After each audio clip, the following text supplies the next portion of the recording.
when they weren't here before me, I thought, uh-oh. That's why I was checking email. Did I miss something? Right, I haven't seen anything. If they tell you something that they don't, and if I tell Oh, you. yeah, I would. Oh, here we go. I'll let you know. How are you doing? You would know the minute I do, Tuesday. The dust is really bad up there. Oh, yeah. Oh, God.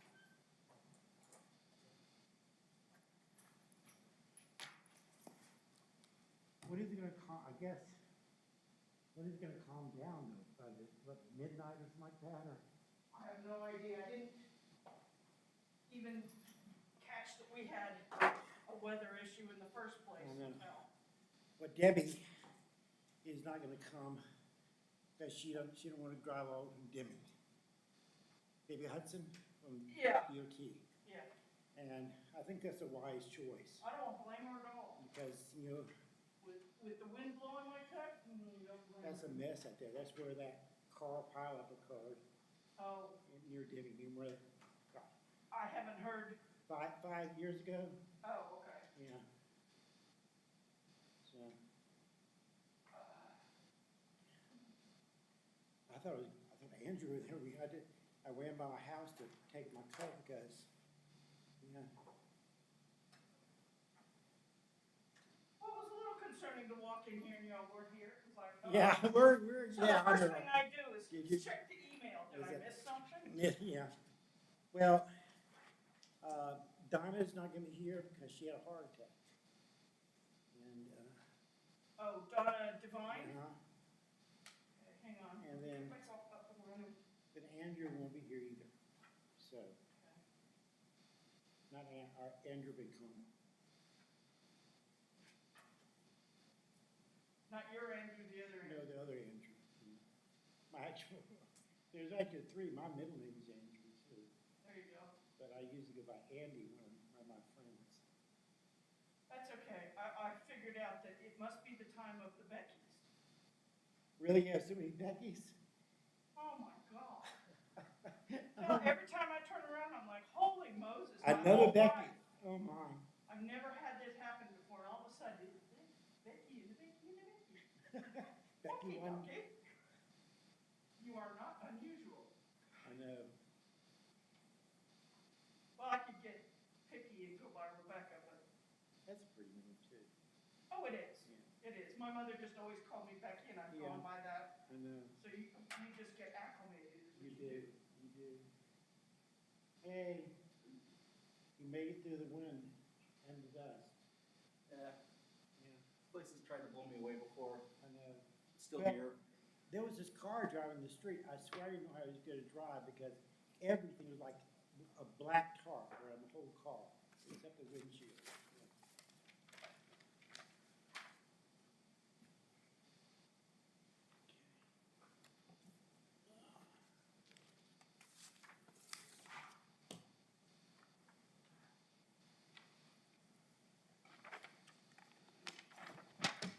I told you I got four. Just in case, because you never know who never is gonna, you know, we get an agenda, you know. Warmer outside. Seem to have turned the air conditioning on. Perhaps a little. The visibility is really bad out there. It's one of the weird things that happens in City Hall too. Yeah. After you guys all leave at 5 o'clock, and it's 50 degrees outside, the air conditioner decides it needs to come on. I can't figure that out. Oh, never turns off? Oh, that, I don't know. Maybe it's cheaper to keep the building cold at night. All right. Do you, either of you happen to remember, did I make an announcement about the JPA status to this particular group? I guess I did. Yes, I did. Because Yeah, but it wouldn't yeah, hurt. actually, look at the minutes. I have minutes. Yeah, it wouldn't hurt to mention this one mention, though. I can't, I mean, I'm gonna have to talk about the date regardless, but it's, is it, oh, hey, and this has happened, or is it, as you remember last month?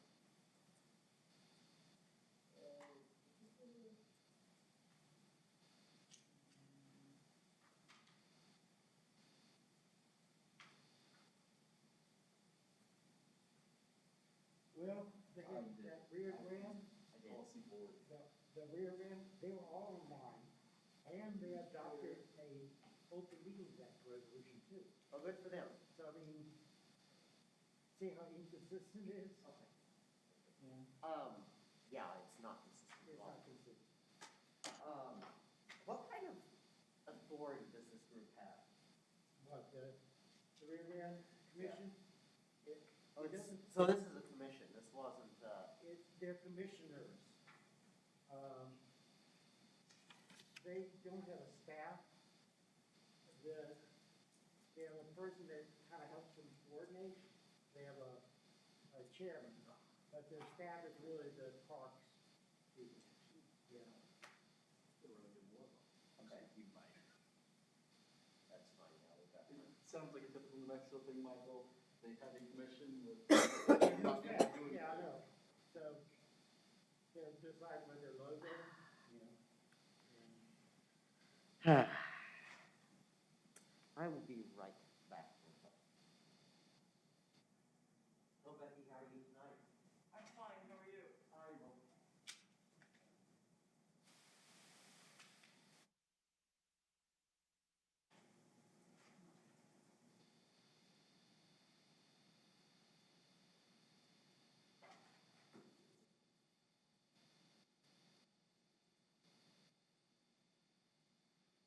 At least we don't have the ridiculous thing of waiting at the side door to get in.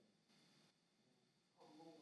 Although, but we live in, sometimes you get people who come into the meeting.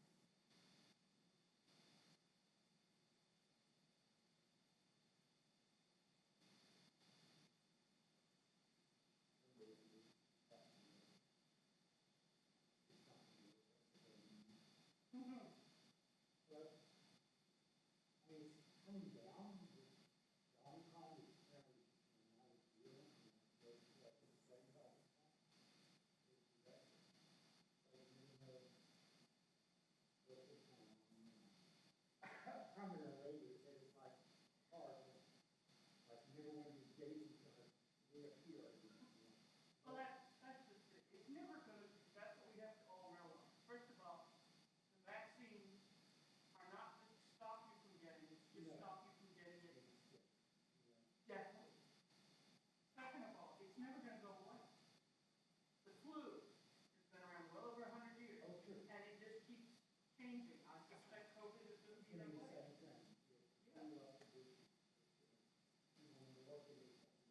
Exactly. They say now that animals are starting to get sick, Yes. and what they need to do is bring other variants. This is the geographic center.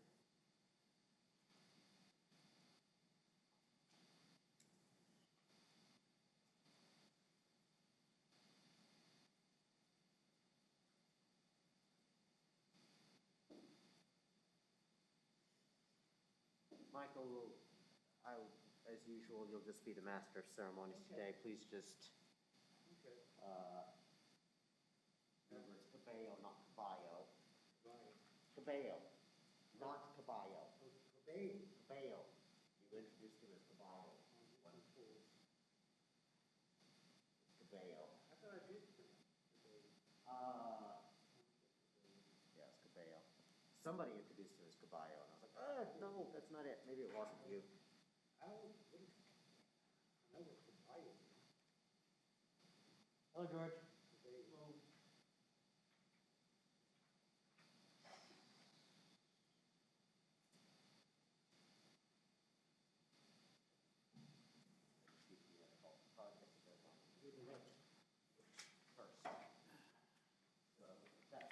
Do I have to worry about the roll call, or? Yeah, you I don't have, call Quorum, but. okay. All right. I'm doing all right today. Right. I hear that Cynthia's run off on us.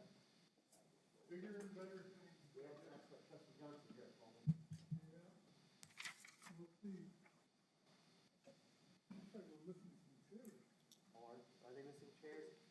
There's 2 chairs missing here. This is the last chair.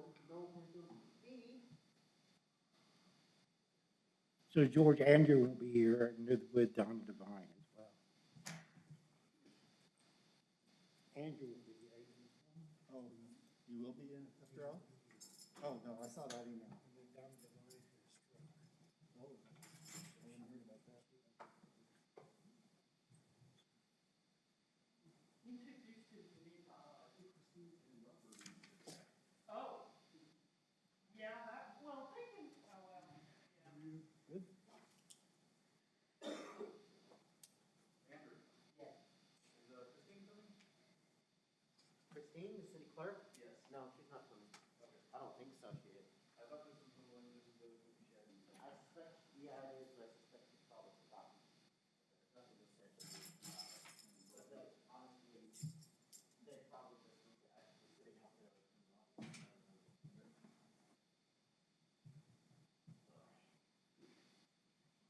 We don't have a roll call. I'm gonna make you unhappy. Okay, no. Not till May, but I'm gonna make you unhappy How? by not being here. My nephew is graduating college. Really? What college? You had to ask, didn't you? It's out in New Jersey, Oh, because that's where my brother lives. Okay. Has lived for many years. Well, we went to high school together. oh, wow. So, off the top of my head, I can't remember the college he's at. Okay. Bad me. Well, Anyhow, I'm gonna be there. good deal. It'll be nice weather. Well, I hope so. Yeah. Let's see. You know, Rutgers is out there in New Jersey. Isn't Princeton in New Jersey too? You don't have the roll call sheet, do you? You don't have the roll call. It's up here. Signing sheet. I just need to, Well, I just need to do a quorum. I don't have to call. You don't want a roll call, do you? You can copy down everybody's names. Daniel has been on the task of his house. Actually, a little Michael. Just go and let you sign it. He's front with the minutes. Oh, yeah.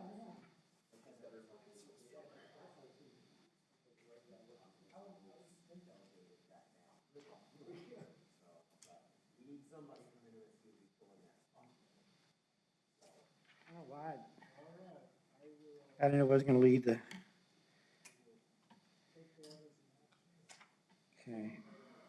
Greatly appreciate your assistance. Okay, the college's name is Ramapo. Where's that?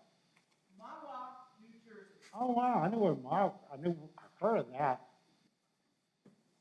Yeah, he's going for, like, computer programming, but it's like animation stuff. Really? Oh, yeah. Ooh. Hope he's. Interesting to see where it goes. I know. Sounds fun. Yeah. Oh, God, it's on.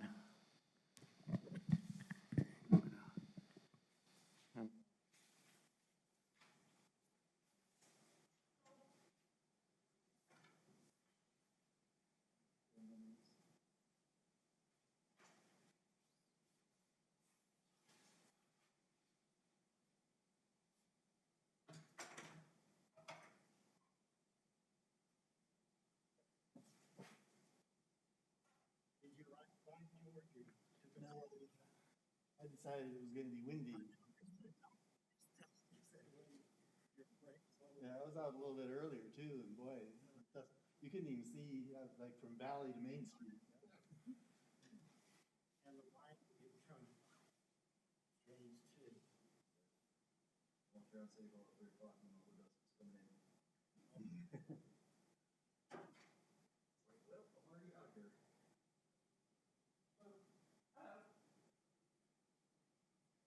I passed Robert Messenger, he was on the bike.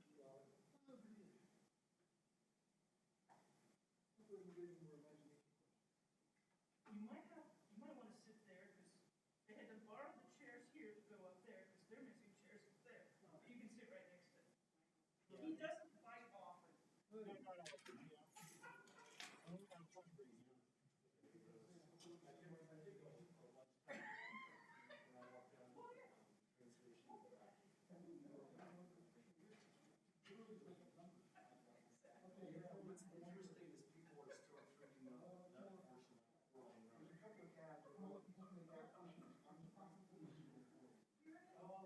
They just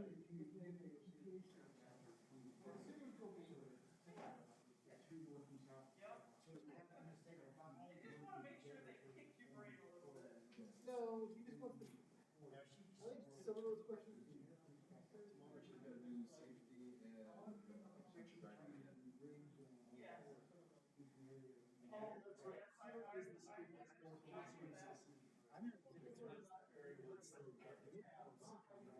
need actually probably. The last time I ever did it was when Diane came around and told everybody they had to take care of it. I guess people can figure it out. Like I said, it turned out to be, yeah, like I said, Yeah, I think people will be really happy with that. Do you guys, when you do things like this, does somebody like before and after photos? I'm going to ask you before, but I haven't taken the office photos before, waiting for, to put this straight. I've actually got some photos on the phone. You know what, if you get a chance, maybe sometime this week or next week, if you could send some over to me, because I'd like to just document this. You know, I think one of the things that's nice about this is. Ashley should be here. She never responded to my inquiry about the subcommittee last week, which is very unlike her. Yeah, I hope. I didn't either, but I knew what was going on. But no, you responded to that. You responded to that. But yeah, I hope she's here tonight. Wait on the report that I want you to get that done. Yeah, we need one more before we can get started, even though it is 5.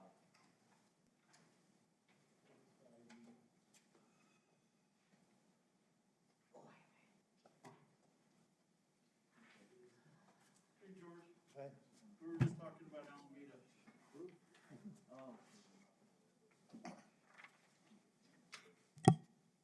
Oh, yeah. Yeah, that's true.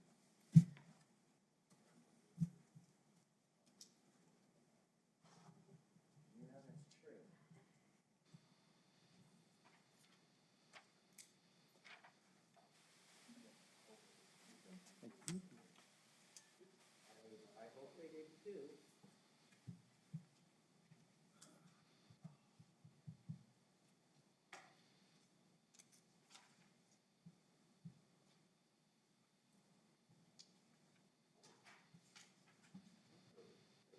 Oh, good.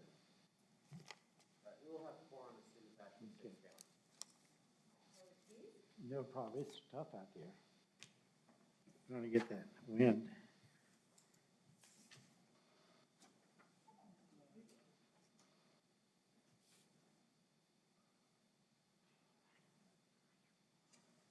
There's Albertine.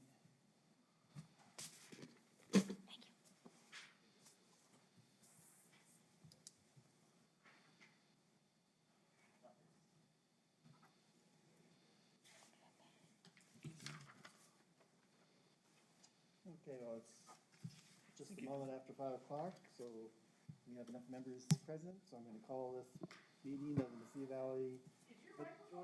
No, the microphone's on. Meeting. Okay. I've got No. it tonight. Can I use this one too? Does this one make noises? That one? Okay, there you go, there, you're live now. Hello. Okay, so it's just after 5 o'clock, and I'll call this meeting of the Mesilla Valley Metropolitan Planning Organization Bicycle and Pedestrian Facilities Advisory Committee meeting to order. Let's go through a roll call to establish quorum, please. Okay, Andrew Bencomo. Albert Casillas. Present. Ashley Curry. Present.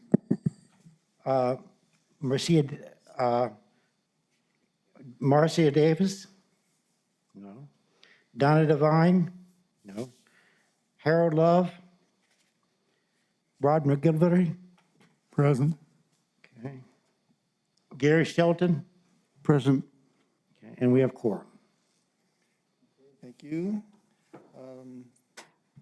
First order then is Jack the Kirby. approval of the agenda. Do we have Oh, any? Jack Kirby, excuse me. I forgot, Mr. Chair, I forgot to call Jack Kirby. Present. And Jess Walter, is he here? No, okay, excuse me, please. Oh, and the chair is present. Yeah, the chair is present too, okay. Okay, so approval of the agenda. Do we have any changes, or I'll hear a motion to accept the agenda as presented. Ashley Curry, so moved. Jack Kirby, second. So we have a motion and a second to accept the agenda as presented. All in favor, aye. Aye. Aye. Any Aye. opposed? Hearing none, that item is approved. Next is approval of the minutes. Do we have any discussion on the minutes? Do I have a motion to accept the minutes as presented? Ashley Curry, so moved. Albert Casilla, second. We have a motion and a second to approve the minutes of January 18th. All in favor, aye. Aye. Any opposed? That motion passes. Now we have an opportunity for public comment. Does anybody from the public wish to make a comment at this point?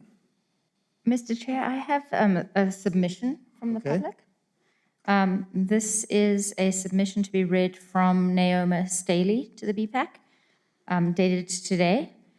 Good evening, and thank you for taking the time to hear some public input regarding the multi-use path crossing on Valley Drive, north of Mayfield High School. I have a standing concern about the safety of multi-use path users at this crossing. Crossing at this location is scary and dangerous, as vehicles often do not stop or want to stop for pedestrians or cyclists crossing Valley Drive. The area where the crossing is located is currently in a 40-mile-an-hour traffic zone, that the crossing could be moved to the north side of the ditch to prevent additional crossings and additional anxiety on the roadway, etc. I have primarily used this crossing while cycling as an adult volunteer for Scorpion Bicycle Club. Scorpion Bicycle Club is an after-school program at Picotro Middle School where we lead 6th, 7th, and 8th grade students on-road and multi-use trail path rides, teaching them the rules of the road and basic bicycle safety. When cycling with Scorpion, there are often 2 experienced adult cyclists leading between 7 and 15 middle school students. As we approach the crossing in our high-visibility yellow-green apparel, we instruct our students to dismount their bicycles at the bollards on the north side of the culvert. From that point until we have crossed the road is a stressful experience each time. As we walk along the west side of the road from the bollards to the crossing, I'm often terrified because my students get very close to the road and the traffic. There is no protection between the multi-use path and Valley Drive when walking over the irrigation culvert. Then, as we prepare to cross the road, we wait, often a very long time, until the first adult can walk out in the middle of the road and stand there holding traffic until the caboose adult catches up and stands in the middle of the road, and the last of the students exits the crossing. After we've crossed the road and entered the multi-use path through the bollards on the east side of the road, the students are allowed to remount their bicycles and continue riding. Then this entire experience is repeated in reverse on our way back to the school for the evening. Because the speed limit in front of Mayfield High School is 35 miles an hour, and then as the road narrows, the speed limit increases to 40 miles an hour. Because the on-pavement markings are confusing and difficult to see, and because there are a tremendous number of signs along the road, making the visual experience stressful for drivers, it's a dangerous location to cross for all users of the multi-use path.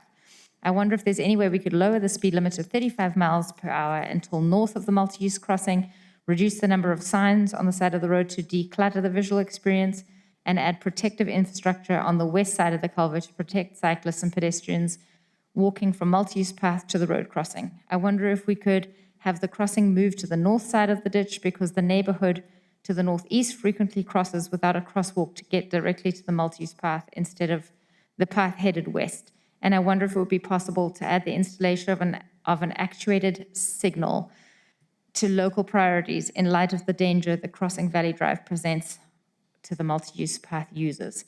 Thank you for your time, Naomi Staley. So is that, I know the city built that trail, but it's actually in the county, but I don't remember if that's a state road. Mr. Chair, this is Andrew Ray for the record. Yes, that is a state road at that location. So maybe we can point this out to NMDOT. I did notice there was a pedestrian crossing sign that got knocked down the week before I was there, and it was still knocked down this past week. This past Sunday I was there, and it was removed. So there is a missing sign at that crossing also. Mr. Chair, this is Andrew Ray again. Ms. Staley has, on a number of occasions, attempted to reach out to NMDOT on this topic. I believe that from statements that she has made to me, she has not been satisfied with the responses that she has received from NMDOT.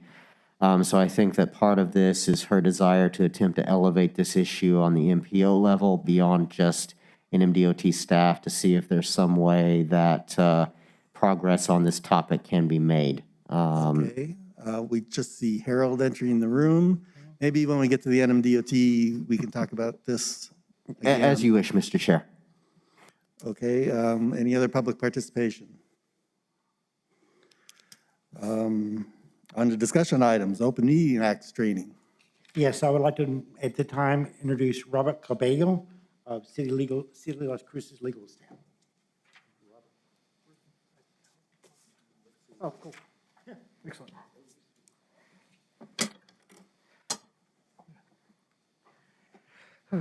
Good evening. I'm Robert Cabello, Deputy City Attorney, here to talk about the Open Meetings Act. And let me first apologize to this commission. I understand, I think I was scheduled to do this before weeks ago. And I think I had to get rescheduled because I was still at City Council meeting. So I'm going to apologize for that. Here we go. So the Open Meetings Act, really, the Open Meetings Act, it's the sections of NMSA section 1015.1 through 1015.4. It's a small section, but it's really important because it's part of the Sunshine Laws in Mexico. So it, along with IPRA, the Inspection of Public Records Act, it basically allows the public to participate in their government and understand what their government is doing.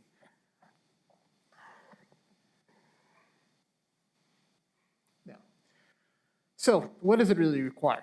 It requires whenever there's a quorum of a body, a commission, an adjudicatory body, a policy-making body, basically any of those meetings, whenever there's a quorum, those meetings have to be open to the public.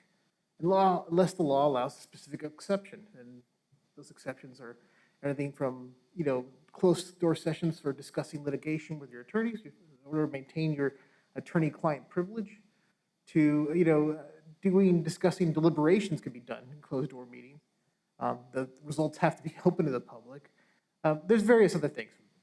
But now, what does it really require? So whenever the quorum is discussing, public policy, developing personnel rules, regulations, and ordinances, discussion of public businesses. So city council meetings, whenever they're taking an action at a regular city council meeting on a resolution or an ordinance, that is, of course, public business.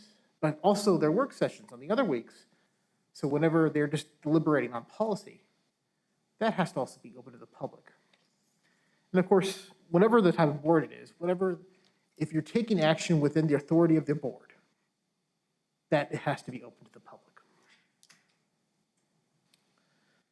Okay.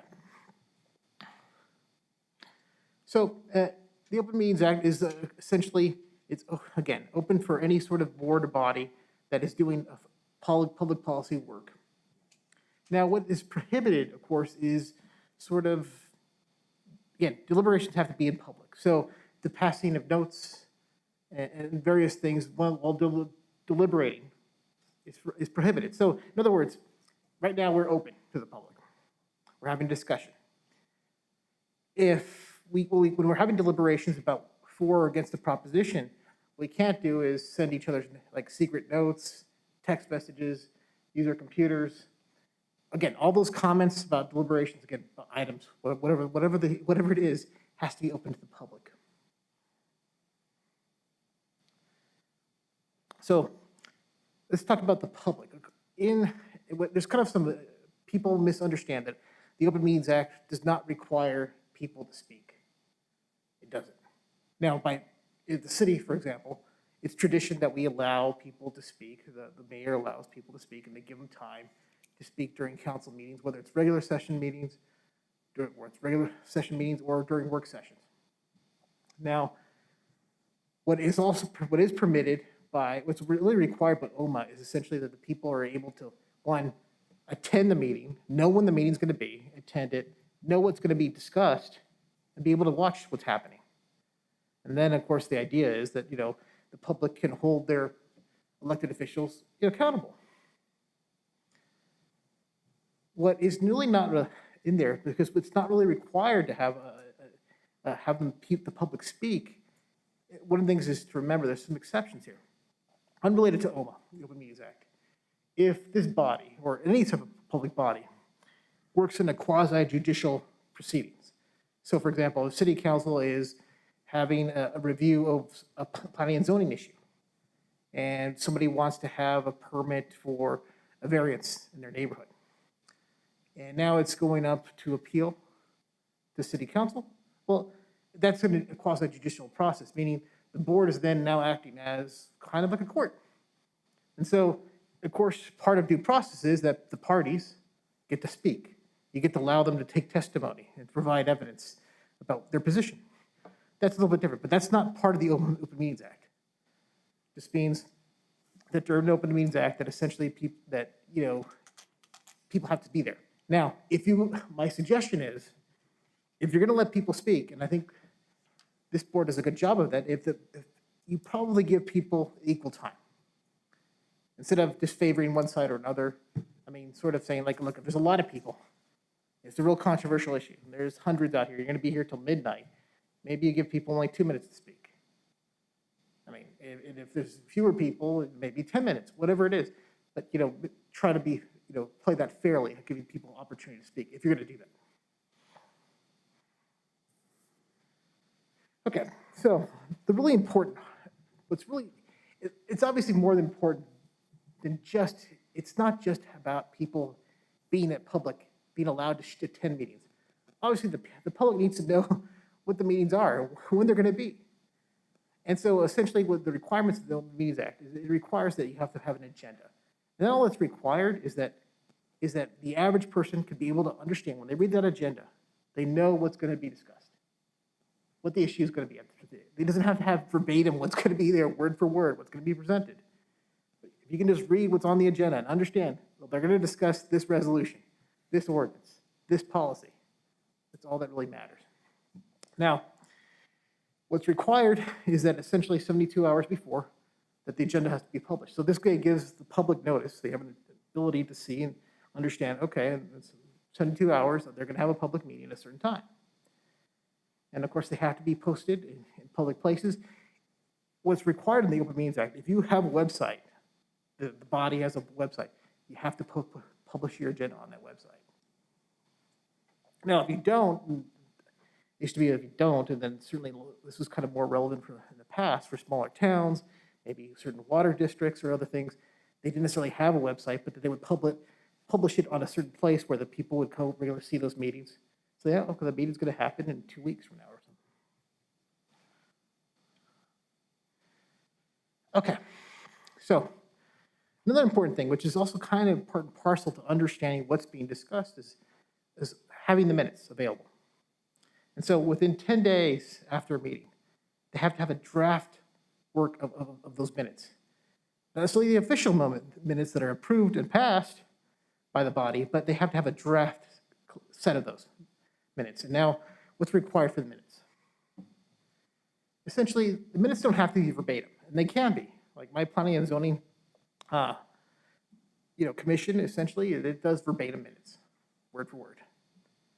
Now, city council doesn't work that way, but what needs to be done at the very minimum has to have the substance of what's being discussed by the parties, by the people deliberating on the board.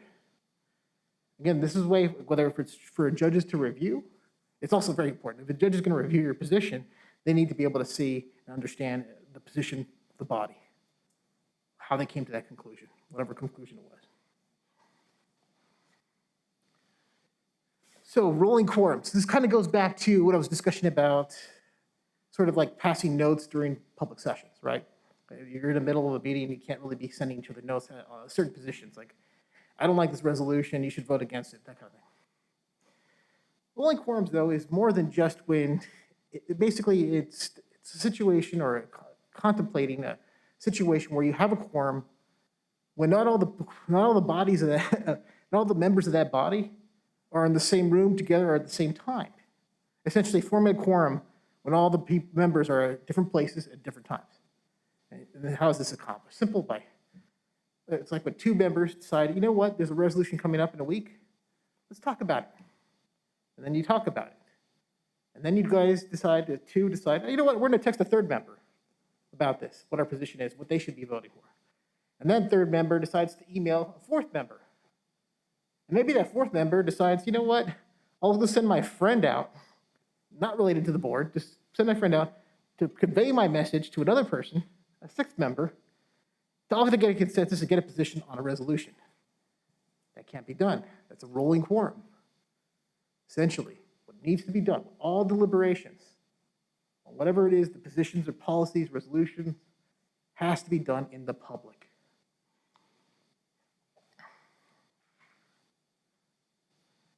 So,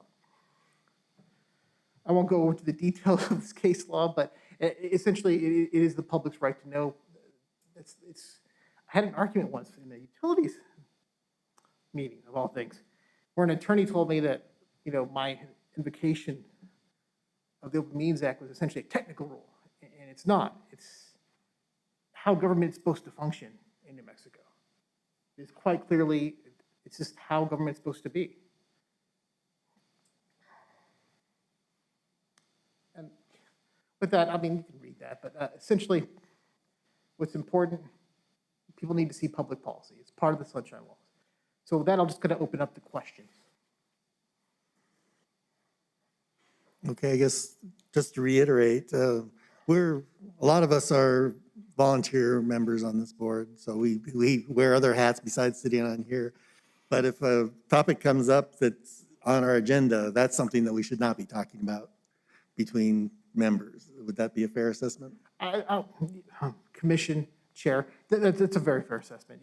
I mean, what happens is, what will happen to people is that a concerned citizen will come up to one person and want to have this discussion about the resolution that's going to come up.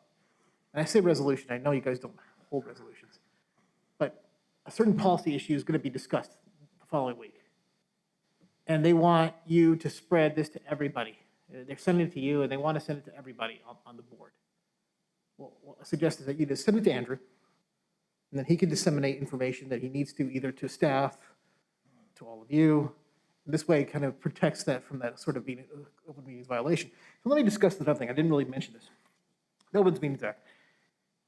Violating it is a crime. Now, it's not a real serious crime. It's a petty misdemeanor. And the reality is the DA's office here is really, really busy. So they're probably not going to, with their caseload, they're probably not going to go after you. I'm not sure what the Attorney General would do. So it's unlikely you're going to get prosecuted for that, but again, it's a petty misdemeanor. It's not worth getting involved, having to hire an attorney for a criminal thing over something that could be resolved by this, you know, when in doubt, contacting the attorney or contacting Andrew, and then of course he can talk to the attorney, and then we can figure out what to do with information. So that's just a background, because some of these other questions might come up, and it doesn't, not directly to what your statement is, but I hope I answered your question. Okay. Yeah, I have a couple other questions that are on the topic, I guess, but not directly to your presentation. On telephonic participation of members. And in the Parks and Rec minutes that they have posted right now, there was a statement that you had to have a quorum in order to vote in participation of a member. But the MPO Policy Board, this past meeting, did not have a quorum because they have to have presence from each of the member entities, but they voted in to allow participation, so then they have the quorum. So it sounds to me like that statement is incorrect, that you can't actually vote in your quorum telephonically. So, that's more of a Robert's Rules of Order question, and most of the bodies, I don't know if the MPO, but I'm assuming it functions by the Robert's Rules, revised version of Rules of Order? Yes, Mr. Chair. Mr. Cabana. Without really looking it up right now, my understanding was, okay, there's a very limited things that the quorums, if the body does not have a quorum, there's only certain things that the non-quorum body can do. So, for example, let's say this body shows up, but there's one too few members to be a quorum. The body still can make movements, like essentially to, set a meeting at another date, to date certain, saying, I'm gonna have this meeting 2 weeks from now here. My understanding was, and I'll have to check this out, so please don't take this as law, if you will, but that the non-quorum body could still vote the member in. Now, I'll have to check that with another parliament. Again, I'm not an expert in parliamentarian rules, but I can look that up for you and get an answer to you tomorrow. Send it to Andrew, and then make sure Andrew gets the message to this entire body. And I apologize for not knowing that. Okay, yeah, that's. Mr. It's mostly Chair, asking because that appeared in the Parks and Rec meeting, and it was contrary to my understanding of what I've seen happen. And that's my understanding too, though, is that you can, if you don't have the quorum, and there's this one member here that makes the quorum, the non-quorum body still has that power to go ahead and. Mr. Chair, according to the understanding that we have always de facto operated under, we really, according to the bylaws, are only supposed to allow telephonic participation by board members really in cases of extreme duress, and not being able to have the meeting without quorum has previous to COVID was always the one exception that we would make. So if we're not going to be able to make quorum without those people, then we have to be able to establish the quorum in order to be able to have the meeting. So the understanding has always been that we're able to do that. And I'd have to say that we're going to have to keep it that way, because otherwise there are going to be a number of meetings that we're not going to be able to have that we otherwise would be able to, if we're not able to create a quorum from a non-quorum body, if we're able to utilize the telephonic procedures. Okay. And then my related question, which the answer is probably no, but anyway, I'll ask it. What about getting telephonic presentations by presenters of some sort? Let's say the Secretary of Transportation has a presentation for us. Well, it's unrealistic. It's not economically advantageous or good practice to expect him to come down to Las Cruces when if he could get on a Zoom meeting with us and do a presentation. So is there a prohibition, or is that something that could be allowed maybe in bylaws or something? Mr. Chair, this is Andrew Ray again. After last week's policy board meeting, I did engage in extensive discussions with city staff, Mr. Cabello included. And the ruling of the city is, according to that previous interpretation, that virtual presentations are not allowed. The specifics of that, as it was explained to me, is that the rule of the city is that subsidiary sovereign boards, although that's a contradiction in terms, but subsidiary leading boards of the city, which in the eyes of the city, the policy board is that have to follow the rules of the city council. So the P&Z board has to follow the policies and procedures of city council. The MPO board has to follow those procedures. And one of the rules that the city has held very fast on with regards to the city council is that virtual presentations are not allowed. And so by implication, that rule then applies to the policy board as well. Now, have been some subsidiary committees, and I will use that word deliberately, committees of the city that have allowed virtual presentations, but the interpretation of the city is that's not allowable for a board such as a policy board is. Now, it might be arguable as to whether or not it might be allowable at a committee such as this one, but for the policy board, the stance of the city is that it would not. I will say that it's my understanding there's still conversations that are being had about this topic. So I don't know if I can state with assurance that this topic is completely settled. But as of right now, for the policy board at least, virtual presentations are simply not going to be allowed per the advice of our legal agent, which is the city of Las Cruces. Okay. I'll leave it to that answer. Right, yeah, it sounded like that was your answer anyways, through Mr. Ray. Any committee members have any questions? This is Jack Kirby with NMSU. I do. Is a quorum always a simple majority, or can it be different, or is it different for this? And to answer your Chair, I'm sorry, I didn't catch your name. Jack Kirby. Commissioner Kirby? No. I'm sorry. no, NMSU staff. Okay. Board member, I think. Okay, board member. The short answer is no, it doesn't have to be that. So depending, a couple things, and I was going to mention this earlier. Robert's Rules of Order are important. If you have bylaws, they take precedence over Robert's Rules of Order. So your bylaws, for whatever body it is, will usually it'll tell you what the quorum is.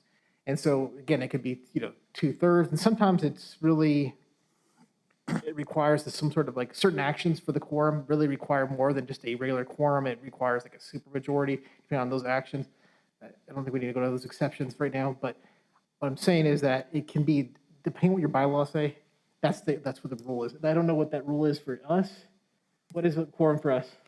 Mr. Chair, Mr. Kirby, that is a very good question, and for the BPAC, in fact, a majority is not the quorum. A quorum is actually 5, which is less than a majority of the BPAC. For TAC, it's 7, which is also not a majority of the committee, but for the policy board, it is 5, which is half, but it requires representation from each one of the voting political jurisdictions in order to make a quorum. I think that'd be your answer. Thank you. Okay, anybody else? Well, thank you for that presentation. Thank you. And we're on to our next item, which is the 2022 Annual Safety Report. And I'd like to again say thank you to Mr. Cabello for this very important presentation. And this will be my presentation. Dr. Michael McAdams talking again about another year of the Annual Safety Report. Unfortunately, I don't have any good news. I wish I could say that fatalities has gone down, things have changed, but unfortunately, things have not changed. I can give detail to this too. If you had streets and roads that were devoid of cars or vehicles, motor vehicles, bicycles, pedestrians, there will be no crashes.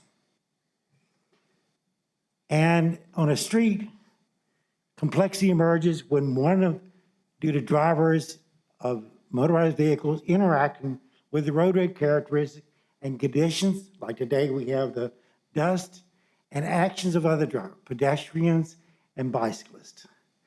An automobile-oriented environment, which we have, pedestrian and bicycle are vulnerable due to the speed. We talked about this earlier about reducing speed. The size of the vehicle, we know that vehicles now are higher. They don't hit your stomach anymore. They hit you right at the chest. And in many situations, that is almost instant death. So a lot of the vehicles being larger is not good. But we do live in a situation where the automobiles give us more freedom to travel more frequently, to travel faster, and the externalities, there's some other crashes as well. So both crashes and their elimination or reduction are wicked. The problems are wicked, meaning they're increasingly complex, and the solutions may also cause more problems. Now, if you look at our fatalities, unfortunately, they're going down. You can see it's not a steady rise, but one that goes up and down, but basically it's going up. If you look at the cause of fatalities overall, you can see that alcohol and drug abuse is number 1, followed second with driver inattention and excessive speed. When you graph this, it becomes very apparent that alcohol and drug abuse are part of the problem. Let me go back a little bit. I forgot something to really mention about pedestrians are almost 50% of all the fatalities. And dark driving into twilight or lighted or non-lighted are it looks like a contributing factor too. So serious injuries are class A, that means confirmed.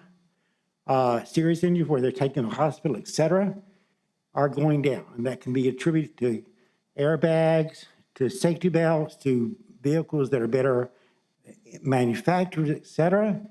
And that's the good news, but that's still going down.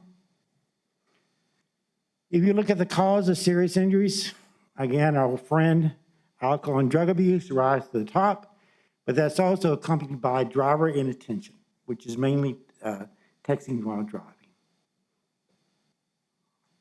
You can see here, again, serious accidents are caused by alcohol and drug abuse and also driver inattention, with the other factors figuring there too.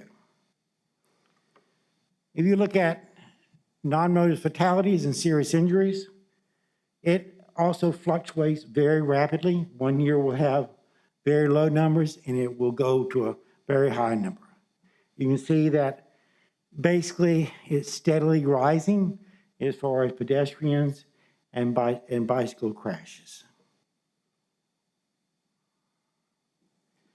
If you look at total cause of crashes, and this is all crashes included, driver attention, which is mainly attributed to texting while driving, rise at the top. Failure to yield is second, and down because it's looking at all crashes, alcohol and drug abuse, and a number of other factors too. The top 20 intersections, of course, everybody knows a lot of these. Telshore and Loman, Travis and Maine, as well as Loman and Walton, and Spruce and Travis.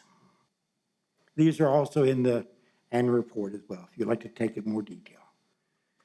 And if you look at in a spatial context, you will notice that if you combine all of them together, or look at them in a spatial manner, a lot of the crashes occurred right along the Walnut to Foothills area, with, of course, the biggest one traditionally being at Loman and Telshore. You also notice there's a slew of, or a pattern along El Paseo, some around University, and the biggest one besides Telshore and Loman is the crashes at Del Rey and Travis. Oh, excuse me, Elks and Travis and North Main. Excuse me, I should have that memorized. But there are also several along North Main as well, above 3 crosses.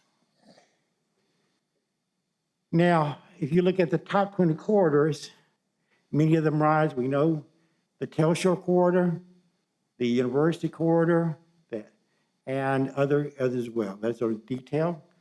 And also, if you look at a map, of course, I'm a big GIS person and a map person, you can see it comes out very clearly. You can see that Loman is one of the has more total crashes. And you also look at the segment from 3 crosses to Del Rey, a little beyond the intersection of I-25 with North Main or US 70. And also you see that El Paseo and also University have a large amount of crashes. So maps really, I think, really point out a lot of things a lot of times. Now, when you look at the pedestrian crashes, the pattern is less discernible. Sometimes it's very, and if you look from year to year, the pattern will shift. You notice that a lot of pedestrian crashes around University. That's because of high pedestrian traffic there. And you notice that it will mirror in the bicycles. Notice there's some around, the fatality was on El Paseo. That's also a very dangerous road as far as pedestrians concerned. And several on Telshore, the lower part, south Telshore. Traditionally, there have been also Picacho as well. And on North Main, there's been several pedestrian. But these, again, change from year to year and really has to look at an overall, say, multi-year period. Bicycle crashes, you notice that there's not a real clumping, but the tendency will be toward the University, with Missouri and several in the University area, but that's because a lot of the University students live in that area as well. And that's all, some of those areas are low-income area, and many low-income people use bicycles for transport.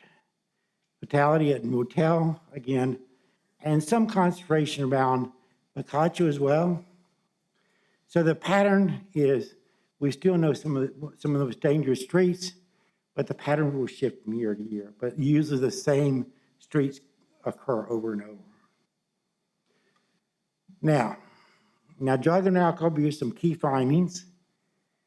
Drug and alcohol abuse are the primary causes of fatal crashes, and that's regardless. You can see that very clearly. Driver inattention, presumably related to cell phone use while driving, is the chief cause of all crashes. Pedestrian fatalities represent almost half of all fatalities, 42.1%. A significant number of pedestrian crashes occur at night, and that could be due to lighting or other factors. The intersections which deserve further study are Loman, Taylor Shore, Travis Elks in North Main, El Paseo and Bouts, and Loman and Walton. Corridors where study is warranted are Taylor Shore, Loman to Northrise, El Paseo, North Main to University, East Loman, Solana to Foothills, North Main, Solana, or 3 Crosses I-25, and East University Avenue. Now, in conclusion, so 30,000 level look at things. Crashes occur for multiple reasons and cannot be viewed or can be used both structural and by location or geometrically. Although separated by this report, the structural and geometric causes for crashes are intertwined. Both must be addressed to reduce the number and severity of crashes for the Mesilla Valley planning area. Lighting at intersections and corridors appear to be a major factor in both pedestrians and bicycle crashes. Lack of suitable separation, speed, and protection at intersections are also contributing factors for this vulnerable population, bicycles and pedestrians. Now, there's not one solution. There's not a silver bullet to really solve all this problem. I wish there was, and there's for the crashed in MPO area. Jurisdictions of the planning area must continue to strive to reduce crashes and the severity despite the complexity and the nature of crashes. And I stand for any comments or questions. Okay, I guess there's a lot of talk about the infrastructure monies that are coming. How can we make sure that this information is used? I mean, I think I've heard that as much as 20% of those infrastructure monies are supposed to be used towards safety improvements. Right. So how can we use this information and translate that into the infrastructure bill action? has an emphasis on safety. I think it's really, that will be under the monitoring agencies. They're giving the grants out and making sure the monies are spent on safety-related projects. And that's really up to the individual jurisdictions and also the bodies, MDOT, FHWA, not FDA, but those bodies to monitor the use of those funds. But I know it is an emphasis on Secretary Buttigieg. He said it's specifically on safety for the new infrastructure bill. Mr. Chair, this is Andrew Ray. To follow up on Dr. McAdams' comment, also the message needs to be communicated to the local jurisdictions to prioritize their project proposals towards safety. That's something that the MPO cannot do because we don't own or implement infrastructure, whereas the City of Las Cruces, Diana County, and the town of Mesilla and MDOT do. And ultimately, project proposals have to come from them rather than MPO staff. So for the citizen advocate members of the BPAC, that would be the area to focus your attention, is communicating that to the owning and operating jurisdictions. Mr. Chair?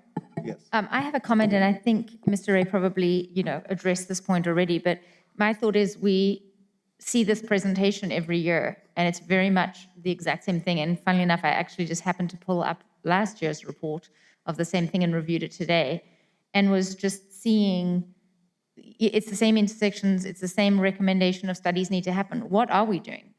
What is happening? And I know Mr. Ray is saying we need to approach the jurisdictions that own those intersections, but I'm just not seeing a lot of action. And I mean, sitting for years going, oh yeah, look at that, Loman and Telshore. But have we seen any changes at Loman and Telshore that would improve safety? Unfortunately, we are on the advisory body. We can alert things, we can monitor.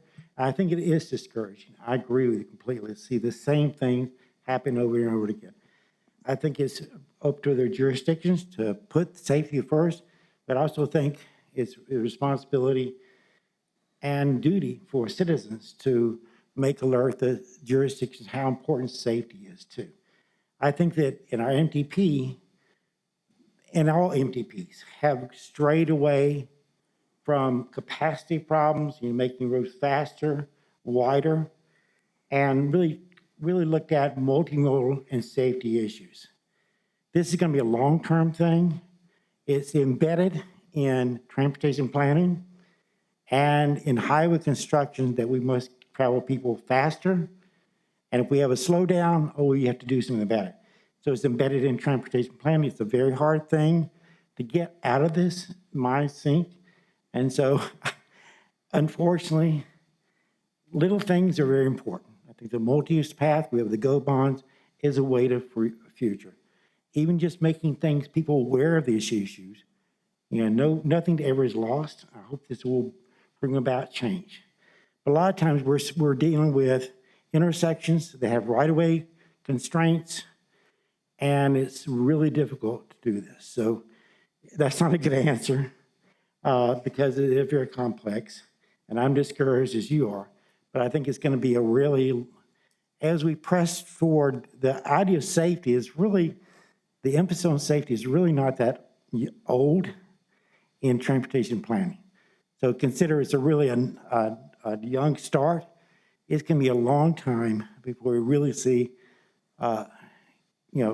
crashes reductions.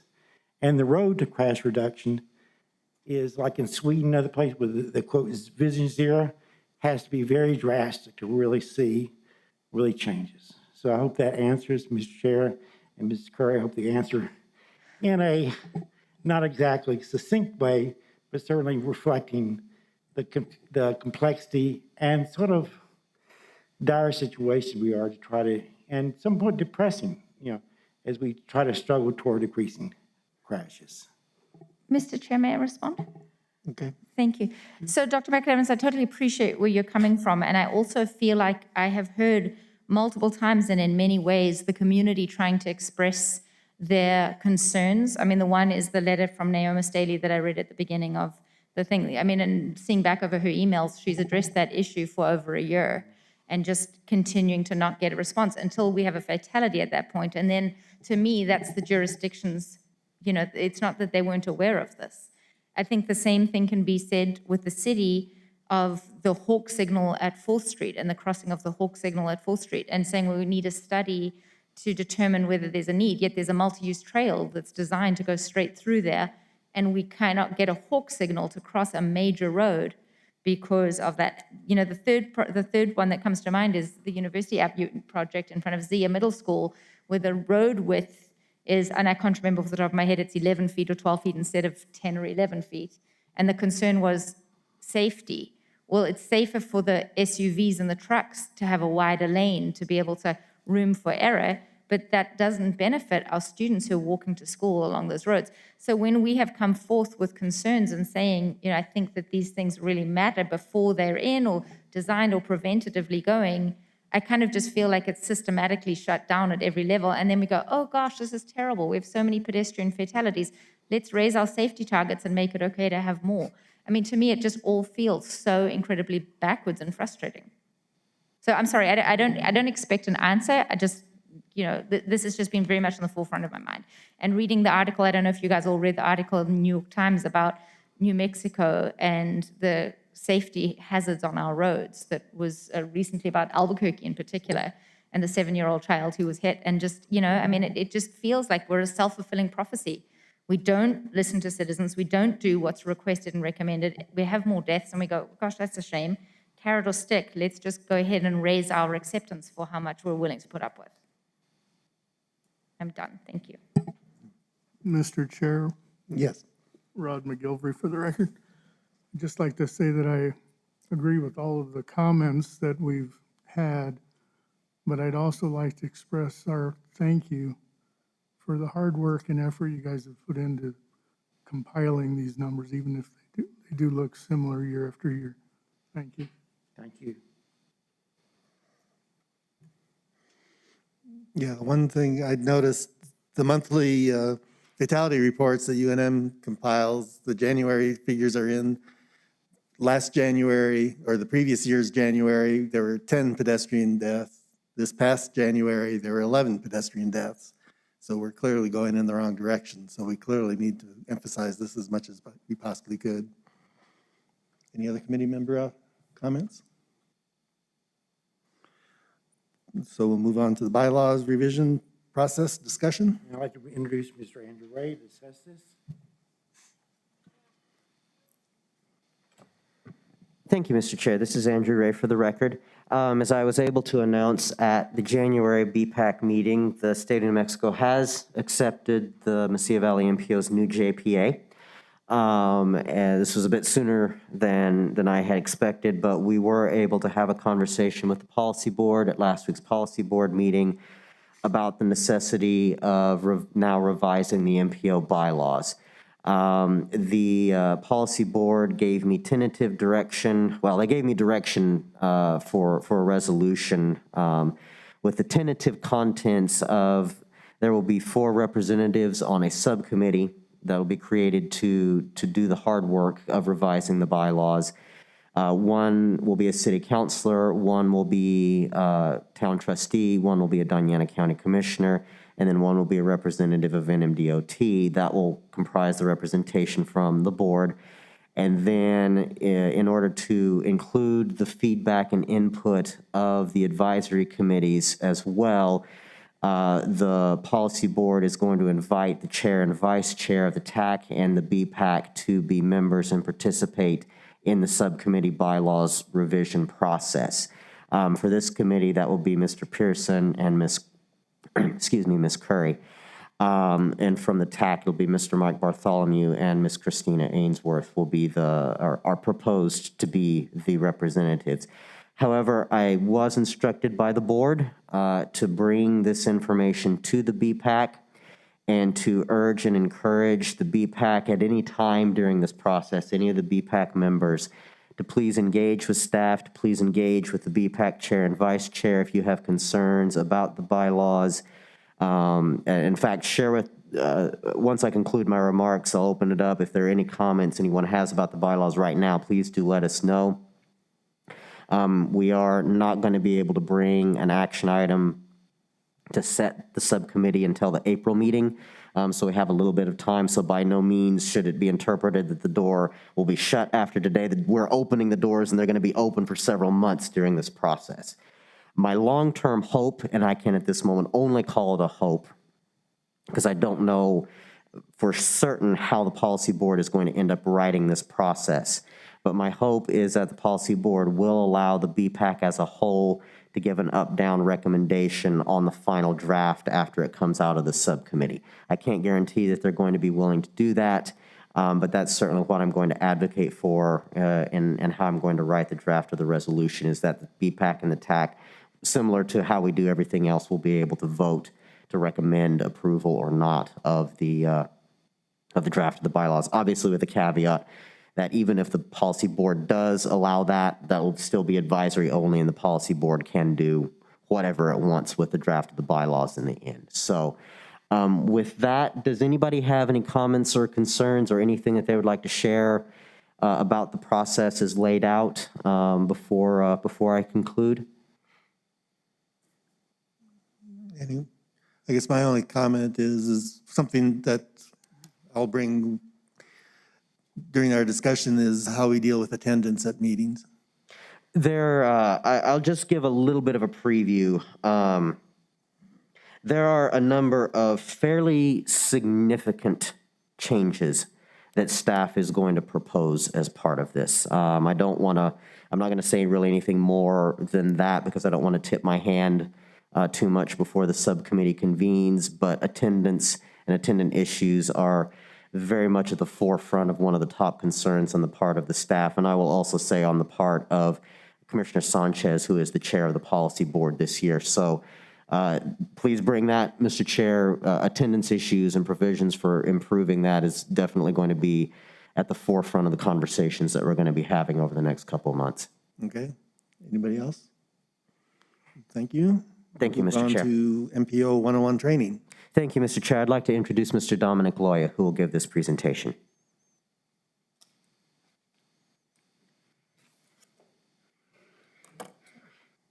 Good evening, and for the record, I'm Dominic Loya. I'm a transportation planner here with the MPO. So we're just going to go over the basic roles of the MPO here, and pretty much just basics again. So MPOs are required for anything over any areas over 50,000 in population. There are 5 in the state of New Mexico at this time. 2 are large, El Paso and mid-region, also known as Mr. Cog, are considered transportation management areas. Then we also have Farmington, Mesilla Valley, and Santa Fe. To be a transportation management area, you have to have over 200,000 in population. So small MPOs, such as the Mesilla Valley, are created by the Joint Powers Agreement, which Mr. Ray has given presentations on over this last year. So we did just enter into a new Joint Powers Agreement. So basically, it's intergovernmental cooperation in the role of the MPO and staff in the transportation planning area. It also outlines the financial responsibilities of each of the members. And then in comparison, federal law has more definition for the TMAs. There are a lot more requirements. So what we have are bylaws, as Mr. Ray was just discussing, that we will be redoing. And they govern the internal operations and procedures. As we said, with the new JPA, new bylaws. So then we also have, with M&M DOT, we have a 3-year cooperative agreement. And that is actually up this year, and we will be working on that as well. And this is the terms of the financial grant to each MPO. And as MPO staff here, we generally interact with the NMDOT liaison for any issues relevant to NMDOT or federal highway. So we were responsible for several work products.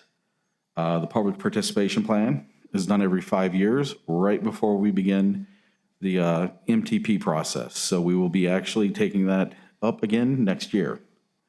We have a Title VI plan, which we brought before through all the committees last year, and that's now every 3 years. We have the Unified Planning Work Program, which the UPWP, which is every 2 years, which will be, again, another item we'll be bringing this year. And then we have the TIP, the Transportation Improvement Program. It's updated quarterly and open for call for projects every 2 years. And we just went through that as well last year. And then we have the Metropolitan Transportation Plan, which is every 5 years. The last one was approved in 2020. And then every year is the annual listing of obligated projects. That's kind of what the MPO has accomplished. And then the annual performance and expenditure report is also done every year, and that's basically the funds that were used for the MPO. So the public participation plan is exactly what it sounds like. It's how we involve the public. So, and the goal is to be transparent and predictable in transportation planning processes that is accessible and equitable to all impacted or interested parties. It has to be, as I said before, adopted and updated before the commencement of every MTP process. And as I said, it will be in 2023 is the next time we will bring this before this committee. Title VI plan is in compliance with the Civil Rights Act and all related environmental justice regulations and directives. And it just assures the U.S. Department of Transportation that we are not excluding anybody from the planning process. It also details a complaint process for violations. And then we updated it again last year, and it'll be every 3 years. So the next time will be 2024 that we will update the Title VI plan. The UPWP is basically our daily operations. And it must be consistent with the MTP. It's basically does both what staff will oversee and what we can participate in without overseeing. There's also the call for projects, as we went through this last year with The federal call for projects, which are, include the recreational trails program, transportation alternatives program, and congestion mitigation air quality programs. And then it also now includes yearly the state transportation project fund call for projects, which we do have an open call for projects right now. So in this, we've had successes. Walnut Street Improvement is part of the TAP program. Elks Drive is also part of the Transportation Alternatives program. Las Cruces Lateral, though, is actually a recreational trails program. And then the Safe Routes to School Coordinator is also done under the TAP program. We have not had recently anything in the congestion mitigation air quality, although NMDOT has an application in this time for that. We will see. Hopefully they will get that. And then we have the Transportation Project Fund. The last one that was actually approved was the La Llorona Trail Extension. So, and then this current UPWP went into effect on October 1st of 2020, which will be October 1st then of this year, we will have a new UPWP. The TIP, Transportation Improvement Program. It's the list of federally funded projects and regional significant projects within the MPO area. So these are big projects. And of course, we've seen a couple of these completed recently by NMDOT, was the University I-25 interchange, and then Valley Drive from Picacho to Avenida de Mesilla. And it's also worth remembering that usually when these projects go, this is a 4 or 5 year life cycle for a project. So it does take time from the planning to actually from implementation, or from planning then to implementation and construction. And then we have ongoing, all the maintenance projects on Highway 70, just maintenance projects in general that NMDOT does regularly. The I-25 corridor study, and then starting later this year will hopefully be Elks Drive. So in the next 5 years, we have the University Avenue Multimodal Project that is hopefully starting very soon. The Roadrunner Transit and Maintenance Operations Center, Dripping Springs Roadway Improvements, and then US 70 Rehabilitation continuing on to the next phase, which will be from Camino del Rex to Lenox, I believe, covering the 2 bridges over the outfall channel. And then further out, Arrowhead Interchange, we have the I-10 bridge replacement, Mesa Grande extension, and then the complete rehabilitation of I-10. These are much further out, and the current TIP went into effect on October 1st of 2021. So MTPs are the long-range regional transportation plans covering a minimum of 20 years. And it has to be updated every 5 years by federal regulation. It's got to be consistent with federal transportation law and cite the applicable sections of the law. Basically, it identifies facilities that function as integrated transportation network, emphasizing those facilities that serve national and regional transportation functions. It has to consider the 10 planning factors as they relate to a 20-year planning horizon, and describe how the performance measures and performance targets are used in the MTP process to access the transportation system. So it includes a system performance report evaluating the conditions and performance of the transportation system with respect to the performance targets. As we've discussed before, that's the safety targets. It's also the state of good repair targets, which will be back this year. Safety targets are yearly, state of good repairs every 2 years. And then to incorporate strategies of the performance of the existing transportation facilities to relieve vehicular congestion and maximize safety and mobility of people and goods. It includes strategies to enhance transportation and transit, and incorporate a financial plan that demonstrates the MPO can be implemented indicates the source of necessary funds to carry out projects in the MTP, and recommends additional financial strategies to support project implementation.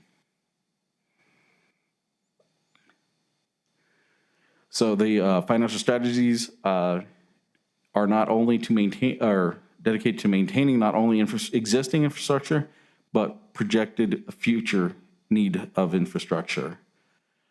And must examine the implementation of environmental mitigation activities. Scenario planning is not required by federal law, but is strongly encouraged. The FTA and transit planning for the future as well. And then FHWA and MDOT encourage MPOs to address emerging issues. So these can be issues such as local issues, or they can be on the span of self-driving cars. Can be considered an emerging issue. So we currently adopted Mobility 2045 on July 15th of 2020, and it will need to be updated on June of 2025. I will now stand for any questions. Oh, I'm sorry. So I do have some, basically the BPAC. What are your roles in this? So it's to provide transportation, or the tip review with emphasis on bicycle and pedestrian issues and amenities. Call for project reviews, as we saw last year with the RTP, TAP, and CMAQ.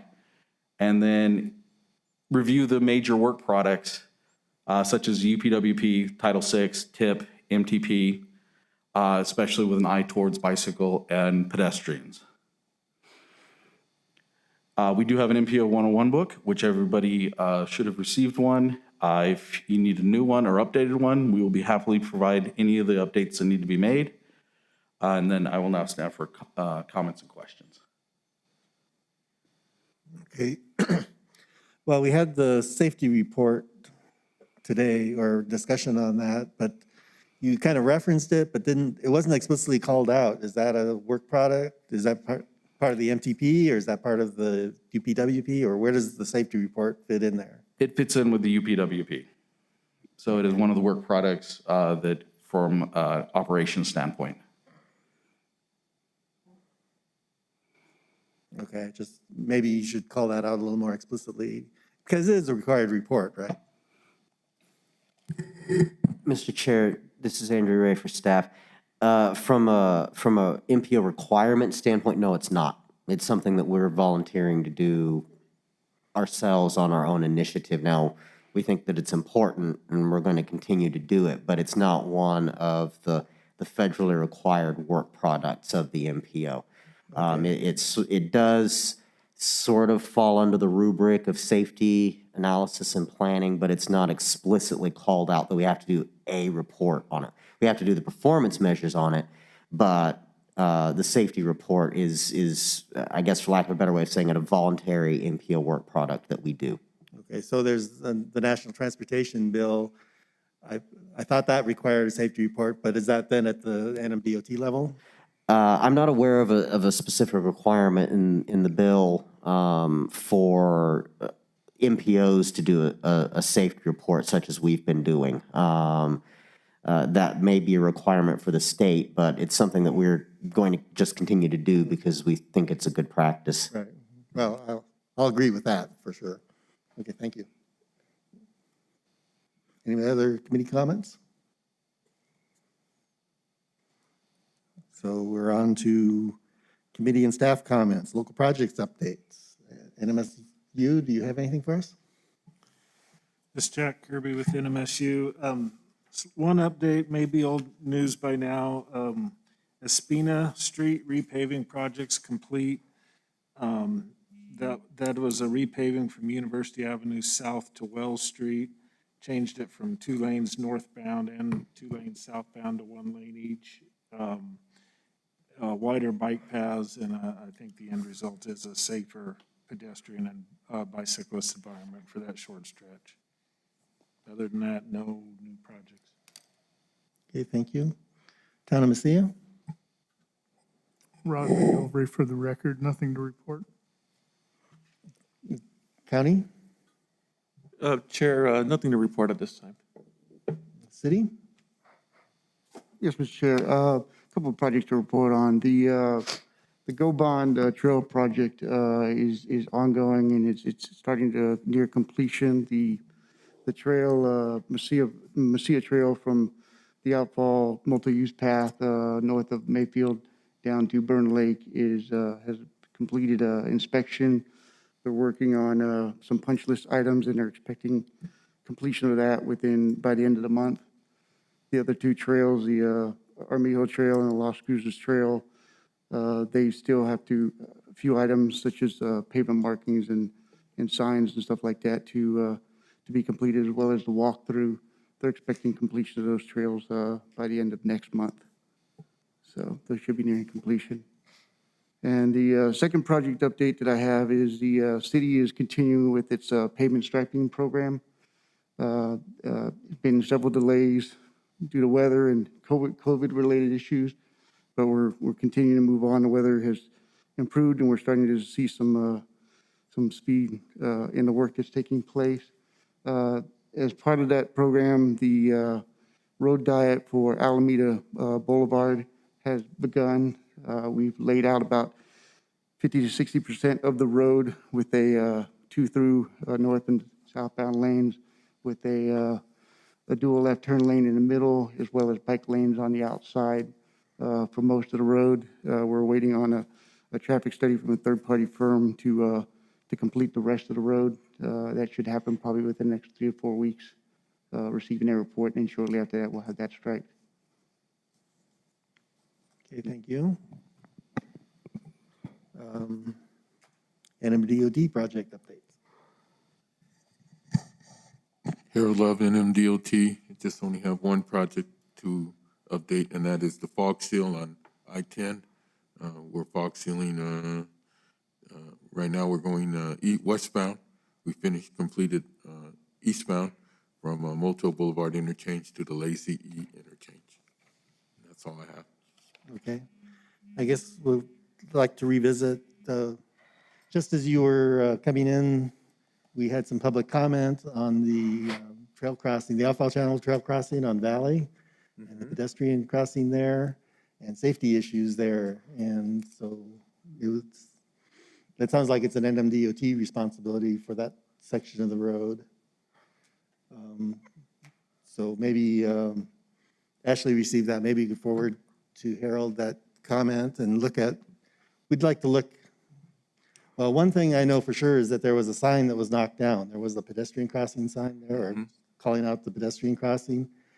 And it had been knocked down, it was in the road, and this past week, it's just gone. So there's some maintenance there that's probably needed. But as far as the safety issues, there could be speed issues. There's, people don't stop properly at the for the pedestrian crossing, so that could be an enforcement issue. We could maybe improve safety. There were some suggestions about changing the side of the trail where the crosswalk was, and maybe some user-activated lighting there to warn that pedestrians are in the area, with those kinds of issues. Mr. Chair, for form's sake, Ms. Curry needs to send that email to me. Okay. And not Harold. I will distribute it on from there. Staff update. Thank you, Mr. Chair. We do have two. One of them has been a long time in coming, but we have now an associate transportation planner with us. Her name is Kat Provingi. She is in orientation this week. And for that reason, I told her she didn't need to come to this meeting tonight, but we will be introducing her to this committee at the April meeting. I'm very excited to have her on board. It's been a long haul to get her here, but we're very happy about that. The other one, as Mr. Loya mentioned in his presentation, we do have the Transportation Project Fund from the state of New Mexico. Call for projects ongoing right now. The due date for getting project submissions to MPO staff is April 1st. We've had some contact from our member jurisdictions already about some potential project proposals. I do want to take this opportunity, since we missed the TAC meeting this month because of the snowfall, we had to cancel it. I will say here to the member jurisdictions, please do get us at least some idea of your project proposal sooner rather than later so that we can start coordinating within MDOT, because in MDOT the district has to have some degree of sign off on it before it can then proceed onwards through the MPO process. So we do have a lot of extra time, comparatively speaking, compared to previous years of 2.5 months to be able to get this process done, which is admittedly still relatively quickly, but compared to the month that we had last year, this is so much better. But we still do want to expedite ideas and process as much as we possibly can to ensure that everything's in as good a shape as possible to go through the committee process. So that concludes my presentation. If anybody has any questions. And those particular funds are pretty wide open as far as They are very wide open this year, Mr. Chair, very wide open. If you have an idea, please share it with us. I know we already have had, specifically, I know Ms. Curry reached out to us with an idea, and the answer is probably always going to be try, because the way that the guidelines are written this year, it is extremely open. And actually, Mr. Love might know, when I spoke with, what's her name, Clarissa Martinez from NMDOT, she's heading this up on the DOT, and she didn't actually know what the dollar amount was going to be for the total pot of money. But the really good news is there's no funding threshold. There's neither a threshold nor is there a ceiling. So if you have a project, put it in for however much it is. If it's a small project, great. If it's a large project, great. It's very wide open this year. Okay, thank you. Committee member updates. Any committee members have any comments? Mr. Chair, I do. I have a few things that I'd like to comment on, if I may. First off, I just wanted to thank the city for the Alameda Road Diet. I know that was a lot of nagging and a lot of cooperation on both ends, and I think it looks really great. And I think it's really amazing to have a street where you couldn't walk safely down it to now having that buffer in the way of a bike lane. So thank you for that, to the parties who were involved in all of that kind of thing. Another note, and I know this is really for city, and I will send my comment on to Parks and Rec, but a concerned citizen also mentioned to me, in fact, it was somebody visiting from out of town, that there's no wayfinding signage on La Llorona to connect you to the outfall channel. So once you get to the end of the La Llorona Trail, if you didn't know that you just go up the hill and over the EBID access road, you wouldn't know that the trail continues. So I think that that's just kind of a good insight for those people who, may be experimenting with our trail system and not know to go further. I also just wanted to ask Mr. Casillas, I had a call from a staff person at the county saying that there were a number of funds available to build multi-use trails, and was asking input from the school district on where we could use multi-use trails near the schools, and it was a relatively short turnaround time. I'm thinking within the next month or so. So do you have any updates on what was chosen from the county on that regard? No, I don't, but I can get back to you and Mr. Andrew tomorrow, so you can disseminate that information. That would be super, because I love the fact that they reached out and, asking, but I'd hate to lose opportunity to follow up if there's anything that we can do, either as citizens or as the school district to continue that process there. And then I think, Mr. Ray, I just had one quick question for you. I know you said about that transportation project fund. Will I hear back, or do we need to submit an application? And then also, what's the term on that? When do you expect that money would be funded? And then how long do we have to use that money? Mr. Chair, Ms. Curry, yes, you will have to submit an application. You will have to fill out the form and submit. And I don't know what the turnaround, when the state anticipates having that. I would presume August, as that has been for the past 3 years, it's been August-ish. But I don't know for a fact that that's when it's going to be. And I don't remember that there was any guidance that was said in the open call for projects letter about when project awards would be announced.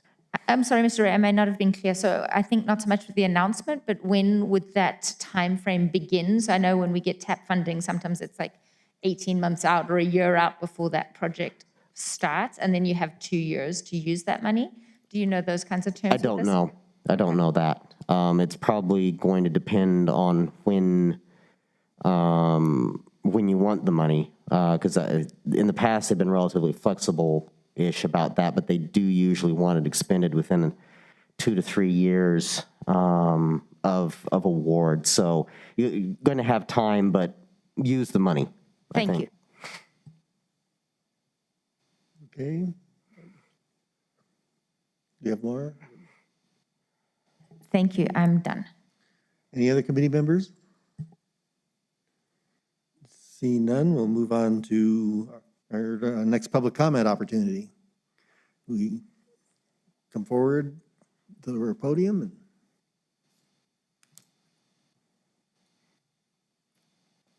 Greetings, BPAC Committee.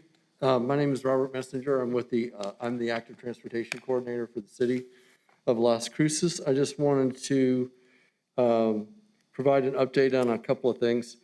We're going to be revising the Bike-Friendly Community Task Force. So just updating the internal, external stakeholder list. I'm going to be sending out something this week or early next week asking when people want to have meetings, if they want to do bi-monthly or quarterly. And then one of the things that we'd like to start coordinating on is a Bike to Work Day event at City Hall, and that's going to be on May 20th, the Friday. Looking at having just a couple of tables and some giveaway items between 7 a.m. and 9 a.m. Let's see, what else? And then also I just wanted to mention, Mr. Casillas, you're the Doña Ana County rep, is that correct? Yes, sir. Okay. There is interest in our utilities department and also maybe doing a Bike to Work Day event. And I said that maybe they could coordinate. I don't know if the county is planning on doing anything, but a lady from our utilities department, Rhonda Diaz, she's also the water conservation person, but she's interested in possibly doing something. And I said, maybe, it would make sense to coordinate with you all since you're close to our utilities. Okay. And then one of the last things, and I don't want to elaborate too much, and I don't want to steal the thunder from Mr. Skelton, but I got word back from others in Public Works that they're going to be looking at sidewalk gaps. So they've got a narrowed down list of places where they're going to fill in some sidewalk gaps. They've got a little bit of money that they're going to use for that. So thank you very much. okay, thank you. Any other public comment? Seeing none, our motion to adjourn. Ashley Curry, so moved. Do we have a second? Jack Kirby, second. With motion and second, without objection, we're adjourned.